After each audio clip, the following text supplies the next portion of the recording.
O patinho feio. Manhã de verão, o campo estava esplendoroso, com o milho dourado, a aveia verde e as medas de feno espalhadas no prado, atapetados de capim. Lá estava uma cegonha, com suas compridas pernas vermelhas, tagarelando em egípcio, língua que aprendera com a mãe. Os campos e os prados eram cercados por vastas matas, pontilhadas por lagos profundos. Ah, sem dúvida, era adorável andar pelo campo.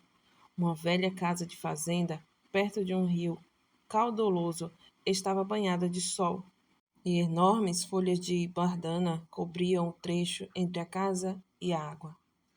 As maiores eram tão grandes que crianças pequenas podiam ficar de pé debaixo delas. A folhagem era tão emaranhada e retorcida como a densa floresta. Era ali que uma pata estava instalada em seu ninho. Chegara a hora. Tinha de chocar seus patinhos. Mas era um trabalho tão lento que ela estava à beira da exaustão.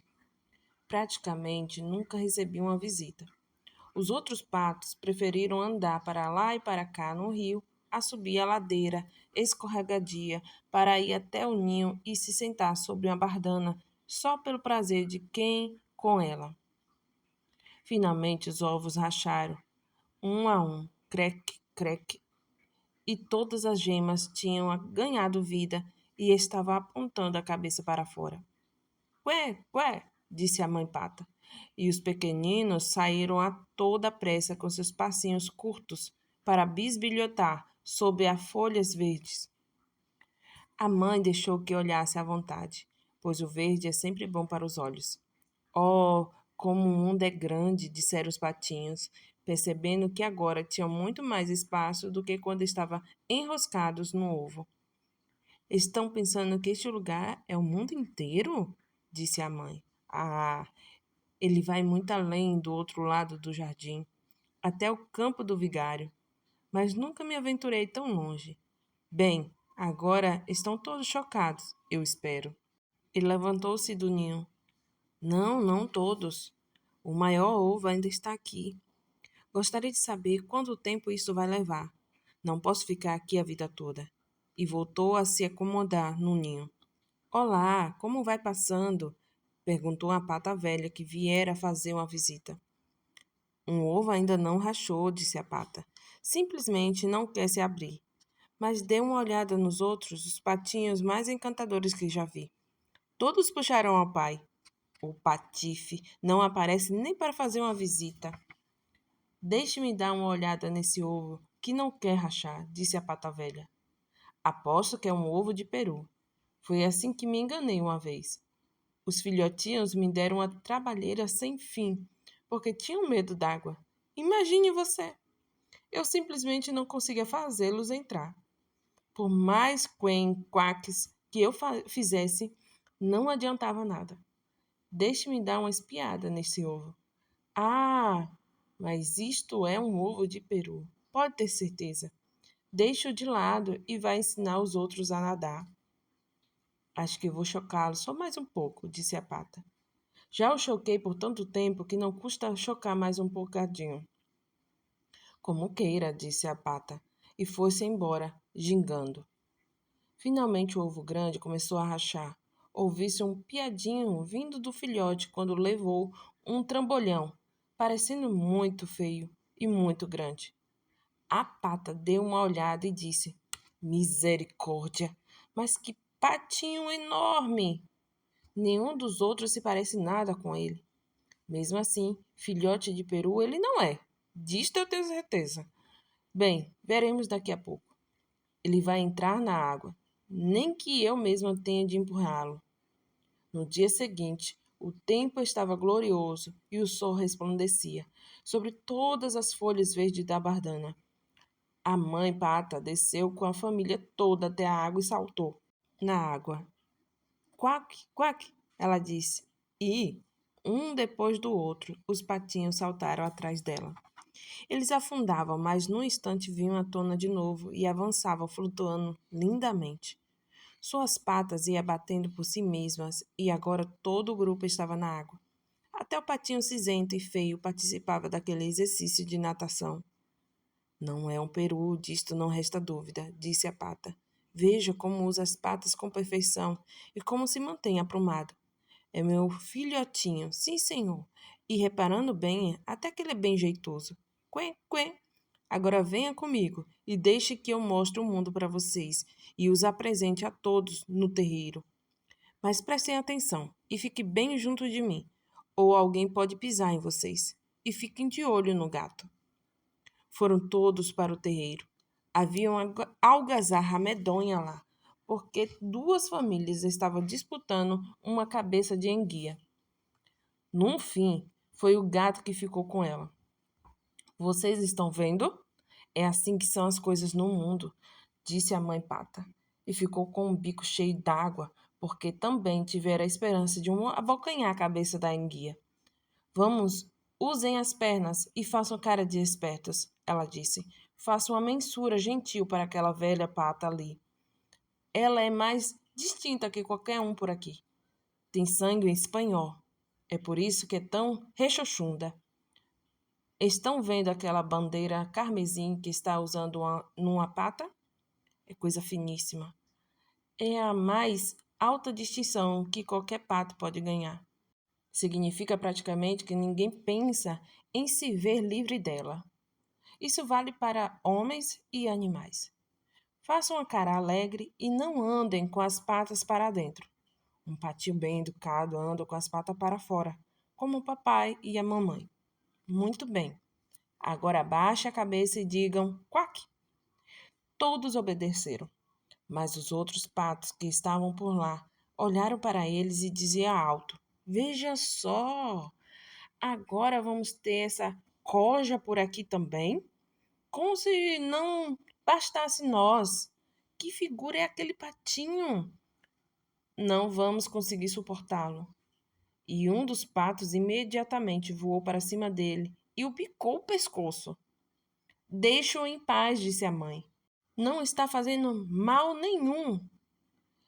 Pode ser, mas é tão desajeitado e estranho, disse o pato que o bicara. Simplesmente vai ter de ser expulso. Que lindos filhos você tem, minha querida, disse a pata velha com a bandeira na perna. Menos aquele ali, que parece ter alguma coisa de errado. Só espero que você possa fazer alguma coisa para melhorá-lo. Isso é impossível, cara senhora, disse a mãe dos patinhos. Ele não é atraente, mas tem um gênio ótimo e nada tão bem quanto os outros. Eu diria que até melhor. Acho que a aparência dele vai melhorar quando crescer, ou talvez com o tempo ele encolha um pouco. Ficou no ovo tempo demais. É por isso que é um pouco esquisito. Então deu uma batidinha no pescoço dele e alisou suas penas. De todo modo, como é um macho, isso não tem muita importância, ela acrescentou. Tenho certeza de que vai ficar bastante forte e ser capaz de cuidar de si mesmo. Os outros patinhos são encantadores, disse a pata velha. Sintam-se em casa, meus queridos, e se encontrarem alguma coisa parecida com a cabeça de enguia, podem trazê-la para mim. E assim eles ficaram à vontade. Mas o pobre patinho, que tinha sido o último a se safar do ovo e parecia tão feio, levou picadas, empurrões e caçoadas tanto de patos quanto de galinhas. O grande paspalhão todos cacarejavam. E o peru, que nascera de esporas e se julgava o imperador, enfunou-se como um navio com todas as velas desfraldadas e rumou direto para ele. Então, grugulejou, até ficar com a cabeça bem vermelha. O pobre patinho não sabia para onde se virar. Estava realmente perturbado por ser tão feio e se tornar o alvo das chacotas do terreiro. Assim foi o primeiro dia, e a partir de então as coisas só pioraram. Todo o mundo passou a maltratar o pobre patinho. Até seus próprios irmãos e irmãs o tratavam mal e diziam: Oh, sua criatura feia, o gato podia pegar você. Sua mãe dizia que preferia que ele não existisse. Os patos o mordiam, as galinhas o bicavam, e a criada, que vinha dar comida às aves, o chutava. Finalmente ele fugiu, assustando as aves pequenas na cerca quando saiu voando. Tem medo de mim porque sou feio, ele pensou, e fechou os olhos e continuou voando até chegar a uns vastos charcos habitados por patos selvagens. Passou a noite toda lá, sentindo-se exausto e desanimado. De manhã, ao levantar em voo, os patos selvagens observaram seu novo companheiro. Que espécie de pato você poderia ser? Todos perguntaram, olhando de alto a baixo. Eles o cumprimentou e foi o mais polido que pôde, mas não respondeu à pergunta que lhe faziam. Você é extremamente feio, disseram os patos selvagens. Mas isso não tem importância, desde que não tente se casar com alguém da nossa família. Coitadinho, não estava nem sonhando com o casamento. Tudo o que queria era uma chance de ficar deitado em paz entre os juncos e desfrutar de um pouco de água nos charcos. Quando já tinha passado 2 dias inteiros lá, apareceu um par de gansos selvagens, ou melhor, 2 gansos machos. Fazia pouco tempo que tinham saído do ovo e eram muito brincalhões. Olha aqui, meu chapa, disse um deles ao patinho. Você é tão feio que vamos com a sua cara. Topa ir conosco e virar uma ave migratória? No outro charco, não muito longe daqui, há umas gansas selvagens muito bem apanhadas. Todas são solteiras e todas grasnam lindamente. É uma chance para você fisgar alguém, feio como é. Bang, bang! Tiros ecoaram de repente acima deles, e os 2 gansos selvagens tombaram mortos entre os juncos. A água ficou vermelha com o seu sangue. Bang, bang! Ouviram-se tiros mais uma vez, e bandos de gansos selvagens saíram dos juncos em revoada. Os sons vinham de todas as direções, pois estavam acontecendo uma grande caçada. Os caçadores tinham cercado a área pantanosa. Alguns homens estavam até sentados em galhos de árvores, inspecionando os charcos. A fumaça azul das armas subia como nuvens sobre as aves escuras e descia sobre a água. Cães de caça passavam espandanando a lama, curvando caniços e juncos ao saltar, como aterrorizar o pobre patinho. Ele virou a cabeça e estava prestes a escondê-la debaixo da asa quando, de repente, percebeu um cachorro apavoradamente grande, com a língua pendurada e olhos ferozes penetrantes. Ele baixou o focinho bem em cima do pobre patinho, mostrou seus dentes afiados e, chap, foi embora sem tocar nele. O patinho deu um suspiro de alívio. Sou tão feio que nem um cachorro está interessado em me morder. E ficou ali, deitado, bem quietinho, enquanto balas zuniam entre os caniços e os juncos, em tiro e outro. Quando os barulhos cessaram, o dia já ia longe, mas o pobre patinho ainda não ousou se levantar. Esperou quieto por várias horas e então, depois de uma olhada cuidadosa à sua volta, levantou o vôo do charco o mais depressa que pôde. Voou sobre os prados e campos, mas o vento estava tão forte que ele tinha dificuldade em avançar. Ao anoitecer, chegou a uma cabaninha pobre que estava em tão mau estado que só continuava de pé porque não conseguia decidir para que lado cair. O vento soprava com tanta força em volta do patinho que ele teve de se sentar em cima do rabo para não ser levado pelos ares. Logo o vento ficava ainda mais furioso. O patinho notou que a porta saíra de um dos seus gonzos e estava pendurada de maneira tão enviesada que ele poderia se enfiar na casa através da fenda. Foi exatamente o que fez. Na cabana vivia uma velha, com um gato e uma galinha. O gato, que ela chamava de filhote, Sabia arquear as costas e ronronar. Era capaz até de faiscar se alguém alisasse seu pelo ao contrário. A galinha tinha penas tão curtas que era chamada ganizé-cotó. Era uma boa poedeira e a mulher gostava dela como de uma filha. Mal o dia raiou, o gato e a galinha perceberam o estranho patinho, e o gato pôs-se a ronronar e a galinha a cacarejar. Qual é a razão deste alarido todo? Perguntou a velha, passando os olhos pelo cômodo. Mas, como não tinha a vista muito boa, confundiu o patinho feio com um pato gorducho que se perdera de casa. Veja só, que descoberta! Ela exclamou. Vou poder ter alguns ovos de pato, contando que não seja um macho. É só uma questão de esperar e ver. Assim, o patinho foi admitido em caráter de experiência por 3 semanas, mas nem sinal de ovo.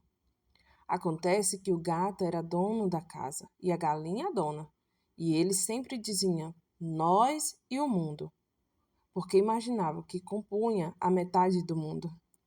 E, mais que isso, a metade melhor.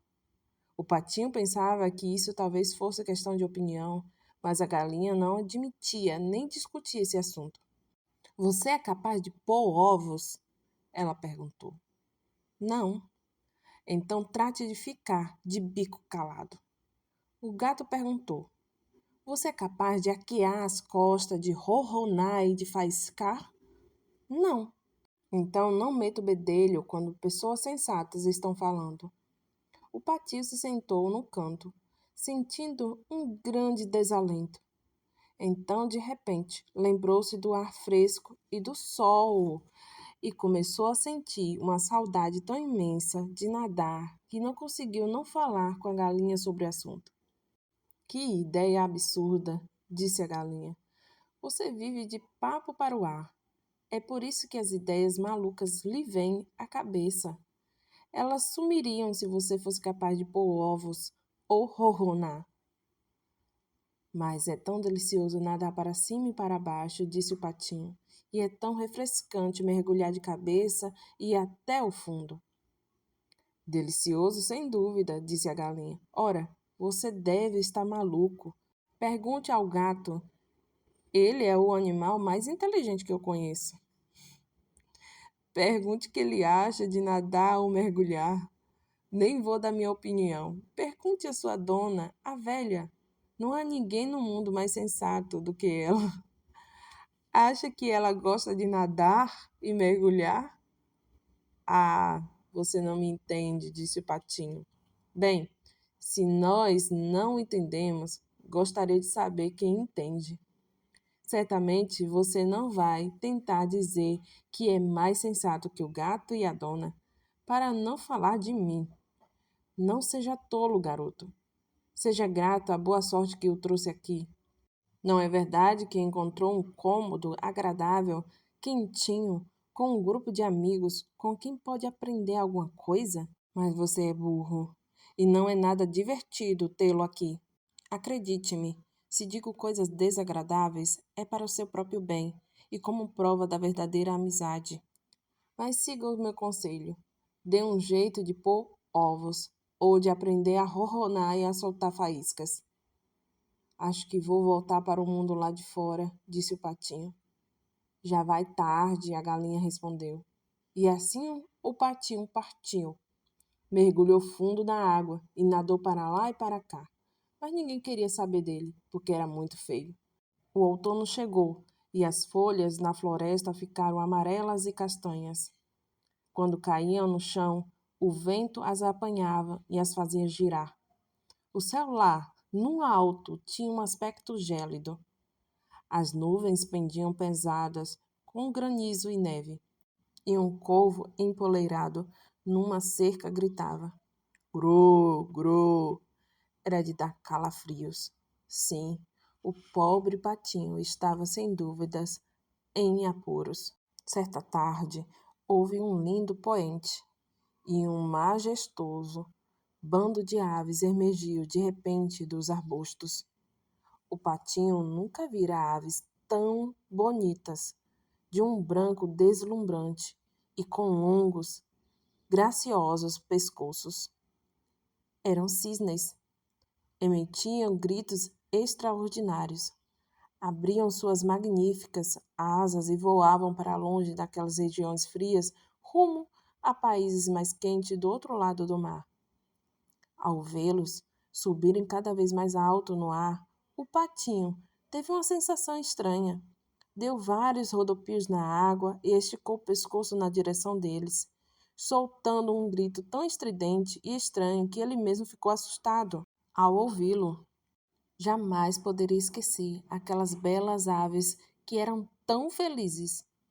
Quando as perdeu de vista, mergulhou até o fundo das águas e, quando emergiu, estava quase fora de si de entusiasmo. Não tinha a menor ideia de que aves eram aquelas. Nem sabia alguma coisa sobre o seu destino. No entanto, eram mais preciosas para ele que qualquer ave que já tivesse conhecido. Não sentia nenhuma inveja delas. Afinal, como poderia jamais aspirar tanta beleza? Ficaria muito satisfeito se os patos pelo menos o tolerassem. Criatura infeliz e desajeitada que ele era. Que inverno frio foi aquele! O patinho tinha de ficar nadando sem parar para evitar que a água congelasse à sua volta. A cada noite, a área em que nadava ia ficando cada vez menor. Passando algum tempo, a água congelou tão solidamente que o gelo rangia quando ele andava, e o patinho tinha de manter as patas em movimento constantemente para impedir que o espaço se fechasse completamente. Por fim, ele desmaiou de exaustão e tombou totalmente imóvel e desamparado, e acabou ficando profundamente encravado no gelo. Na manhã do dia seguinte, um camponês que estava passando por ali viu o que acontecera. Quebrou o gelo com o seu tamanco de madeira e levou o patinho para sua mulher em casa. As crianças quiseram brincar com ele, mas o patinho tinha medo de que lhe fizesse mal. Em pânico, esvoaçou direto para a tigela de leite, borrifando leite pelo cômodo todo. Quando a mulher gritou com ele e bateu palmas, voou para a tina de manteiga e de lá para cá a cumbuca de farinha e logo escapou de lá. Aí, senhor, em que estado ele estava? A mulher gritou com ele e lhe bateu com a pá da lareira, e as crianças se atropelavam tentando agarrá-lo. Como riam e gritavam! Por sorte, a porta estava aberta. O patinho disparou para os arbustos e se afundou, zonzo, na neve fofa recém-caída. Seria melancólico se eu fosse descrever todo o tormento e as agruras que o patinho sofreu ao longo daquele duro inverno. Ele continuou abrigado entre os caniços e os juncos. Um dia, o sol voltou a brilhar de novo e as cotovias começaram a cantar. A primavera chegara em toda sua beleza. Então, de repente, ele resolveu experimentar as suas asas. Elas ruflaram muito mais alto que antes e o levaram embora velozmente. Antes que ele desse por si, viu-se num grande jardim. As macieiras estavam carregadas de flores e os lilazes perfumados curvavam seus longos galhos verdes sobre um regato que cortava um gramado macio. Era tão agradável estar ali, em meio a todo o frescor do início da primavera. De uma moita próxima surgiram 3 lindos cisnes, levantando as asas e flutuando levemente sobre as águas calmas. O patinho reconheceu as esplêndidas aves e foi dominado por um estranho sentimento de melancolia. Vou voar até aquelas aves. Talvez me matem a bicadas por ousar me aproximar delas, feio como sou. Mas não faz mal. Melhor ser morto por elas que mordido pelos patos, bicado pelas galinhas, chutado pela criada que dá comida às aves, ou sofrer penúria no inverno. Voou até a água e nadou em direção aos belos cisnes. Quando o avistaram, eles foram depressa ao seu encontro com as asas estendidas. Sim, matem-me, matem-me, gritou a pobre ave e abaixou a cabeça, esperando a morte. Mas o que descobriu ele na clara superfície da água, soube-se, viu sua própria imagem, e não era mais uma ave desengonçada, cinzenta e desagradável de se ver. Não, ele também era um cisne. Não há nada de errado em nascer num terreiro de patos, contanto que você tenha sido chocado de um ovo de cisne. Agora ele se sentia realmente satisfeito por ter passado por tanto sofrimento e adversidade. Isso o ajudava a valorizar toda a felicidade e beleza que o envolviam. Os três grandes cisnes nadaram em torno do recém-chegado e lhe deram batidinha no pescoço com seus bicos. Algumas criancinhas chegaram ao jardim e jogaram pão e grãos na água. A mais nova exclamou: "Há um cisne novo!" As outras crianças ficaram encantadas e gritaram: "Sim, há um cisne novo!" E todas bateram palmas, dançaram e saíram correndo para buscar seus pais. Migalhas de pão e bolo foram jogados na água, e todos diziam: "O novo é mais bonito de todos. É tão grande, jovem e elegante." E os cisnes velhos faziam mensuras para ele. Ele se sentiu muito humilde e enfiou a cabeça sob a asa. Ele mesmo mal sabia por quê. Estava muito feliz, mas nem um pouquinho orgulhoso, porque um bom coração nunca é orgulhoso. Pensou no quanto fora desprezado e perseguido, e agora todos diziam que era a mais bonita de todas as aves. E os lilazes curvavam seus ramos para ele, baixando-os até a água. O sol era cálido e resplandecente. Então ele excrepou as penas, ergueu o pescoço esguio e deleitou-se do fundo do seu coração. Nunca sonhei com tal felicidade quando era um patinho feio.